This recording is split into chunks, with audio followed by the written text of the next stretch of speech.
What's up, guys? Thomas Mott here. Welcome to the Thomas Mott Show on a Wednesday. Yeah, there's been a lot of good news for Philadelphia this week from an injury standpoint. I think it's gotten even better today regarding Jalen Hurts. As yesterday, he was removed from the injury report, and it's looking like Philadelphia is going to be as healthy as possible going into the NFC Divisional Round playoff game. There's also a really interesting quote from not only Jalen Hurts, but Brian Dable on the matchup. We're going to dive into all of that and more today here on the Thomas Mott Show. Let's start with the injury report, and then we'll move on from there. Also, Miles Sanders says he wants to return. I'll break that down here in just 1 second. A lot of good stuff today. Normally there's like, oh, injury bad here, oh, injury bad there. This guy said this bad thing about the Eagles. Today, it's all really good stuff. Thumbs up for that. So, first off, injury report. This is from yesterday.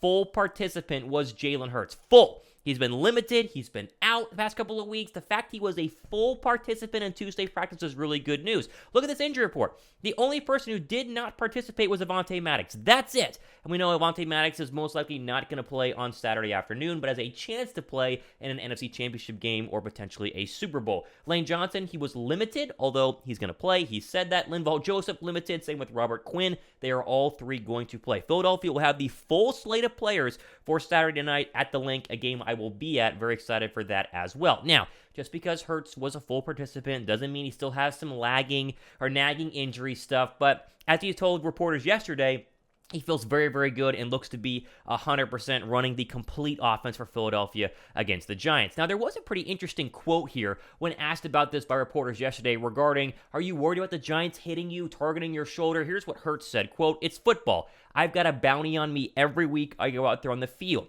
So I'm going to go out there and just play my game, and whatever happens, happens. I'm feeling good." Which is what he said, and, that's a pretty good sign there right now. Now, the whole bounty thing is going to draw a lot of headlines. It doesn't mean it's actual, bounties on his head to go ahead and injure Jalen Hurts, but they're trying to hit him. Every quarterback in general, they're trying to hit him. I'm not upset about that. Philadelphia's defense does it too. Go get Daniel Jones. Hit Daniel Jones. Hit him as hard as you can. Do it legally. That's fair. But you still want to go ahead and hit them as hard as possible, and so the idea that Hurts has a special bounty, it's not what he's saying. He's just saying, hey, they're trying to hit me every single week. I'm not worried about it this week. I'm healthy enough. I'm feeling really good. Jordan Mailata was asked about this too. Quote, "If he's got a bounty, I've got a bounty. It's my job to make sure that bounty isn't claimed, do everything I can to execute the right technique and the right plays, and make sure he stays clean and I stay dirty." That's pretty good right there. That's the bodyguard there, the new bodyguard in Jordan Mailata, talking about protecting his quarterback and Jalen Hurts. Here's the deal. Again, Hurts is going into this football game a little bit banged up. Now, is he healthy? Is he 100% healthy? No. But no one is 100% healthy. Week 19 of the NFL season, really week 20 of the NFL season for some of these football teams. And so you're going to take your painkillers, you're going to do all of your, massages, your ice baths, your pre-workout stuff. Make sure that you're 100% or as close as you can be. And then you get out there, it's Saturday night at the Link. The crowd is going to be insane. I'm going to be screaming my head off, and you write off adrenaline and go win 3 straight games and win a Super Bowl. It's just that simple. And so the idea that Hurts is still a little banged up, we might not run our full offense, we're going to be in trouble, is ridiculous. A lot of people are thinking Philadelphia is going to be upset this weekend. I am just not buying it. And as I've said before, if you're really confident in Philadelphia like I am, really cool FanDuel promo right now for all Eagle fans where you bet $5 on the Eagles, you get back $150 instantly in free bets. The link is down below in the description box. Right now, you could just go for the straight money line, or you could go Philadelphia -7.5. I really think Philadelphia is going to win this game big. I think Philadelphia is going to win this game 31-17. I've said that from Monday. I'm very confident in that. I think it's a statement game. I think Philadelphia, 2 weeks off, getting healthy, and just listening to all the national media hype around the Giants. Yes, they're a good football team, but Week 14 was a couple of weeks ago, and we obliterated them on the road. Give me Philadelphia -7.5 at least in that one, and jump them this brand new FanDuel promo for all you first-time FanDuel bettors down below in the description box right now. Let's go over here to Brian Dable's comments when asked about how to prepare for Jalen Hurts, because you don't know, at least the Giants might not know how healthy he is. Well, we just said he's pretty darn healthy. Dable said this, quote, "I don't know. I think you've got to prepare for everything. He's a dynamic player. I've said this before. He can throw it. He can pass it. That's why he's up there for MVP, and we've got a big challenge ahead."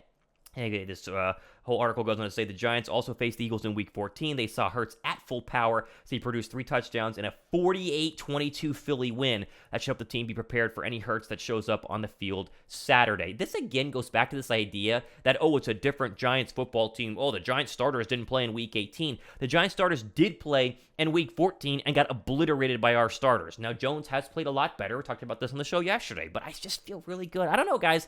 I feel really good about Philadelphia this weekend. I think they're going to win they're going to win big. And again, if you would have asked every Eagle fan, ask yourself this.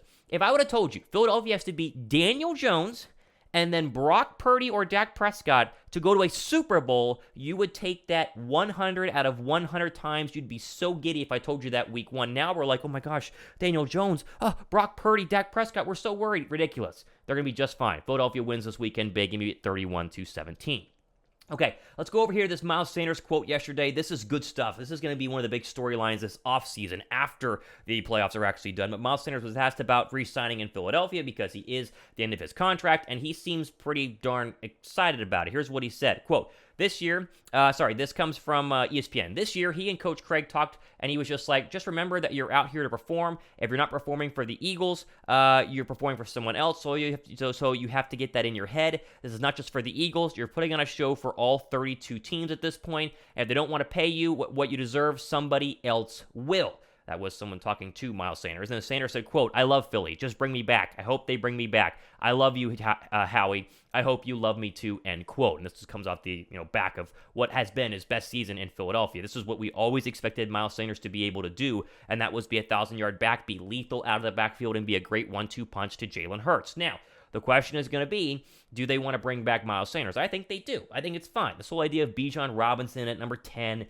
we talked about that on the show in the past. And while I don't hate it, I think Bijan Robinson is very dynamic. I don't want to spend the 10th overall draft pick on a running back when you can sign Sanders to a fair deal and keep him for one final contract. 2 contracts for a running back is enough. It's Zeke Elliott getting a 3rd contract is where the trouble really starts to kind of arise whenever you're paying running backs a bunch of money later on in their career. Sanders was very healthy this year, very effective. I think he's earned the right to get a new deal. Money will be interesting because it's going to be a little tight because you got to re-sign C.J. Gardner-Johnson. Got to get James Bradbury, maybe go to free agent pass rusher. There are people to re-sign here, but I'm 100% fine with signing Sanders. I think a lot of you guys would agree, though. Let me know in the comments section. All right, let's move over here to our NFL national story of the day, the NFL power rankings as they stand going into really week 2 of the postseason, divisional round of the postseason. I looked at this almost every single week here on the show during the regular season, and it's a very interesting power ranking today. You guys are going to enjoy this. Number 1 is San Francisco. The San Francisco hype is so real. And again, I'm not saying they're bad. I think they're very, very good. But a 41-23 win against what was a very mediocre Seattle Seahawks team is not that impressive. Like, it doesn't really do anything for me. It's like the Giants beating the Vikings. We all knew the Vikings were bad. They just won a bunch of one-score games against bad opponents and kind of bloviate their record. And the Giants came in, exposed them, especially on the secondary, with their weak receivers balled out against 95-year-old Patrick Peterson, and that was the end of it. Kirk Cousins threw a 4-yard pass on 4th down and 8. Just what he does. I'm not saying that, the Giants are bad, but obviously it was not that great of an opponent. The same thing goes here for the 49ers. Now, does that mean they're bad? No, it means they're very, very good. But the idea that they're going to blow Philadelphia out in a potential NFC title game after flying all the way across country to play at Lincoln Financial Field with a rookie quarterback who was a 7th-round draft pick is a little bit ridiculous. You got to be a little, you're being too harsh on the Eagles right now if you're an Eagle fan and thinking the Eagles are in trouble. But NFL.com has them at number 1. So does everybody else. Let's wait and see what happens this weekend. Cowboys have a shot. 2 is the Chiefs. I put the Chiefs at 1. I think the Chiefs are the best football team overall. They have played really well, really heated up the past couple of weeks. 1, 2, whatever it is, that's fine. Buffalo is not the 3rd best team right now in terms of the power rankings. You've got to put the Bengals ahead of them. Right now, Vegas is giving the Bengals a road favorite slot right now in terms of betting. I think Cincinnati's a better football team than Buffalo. What's crazy is Philly's number 5. Here's what they say about Philadelphia. Quote, was a number 1 seed ever in more desperate need of a bye than the Eagles?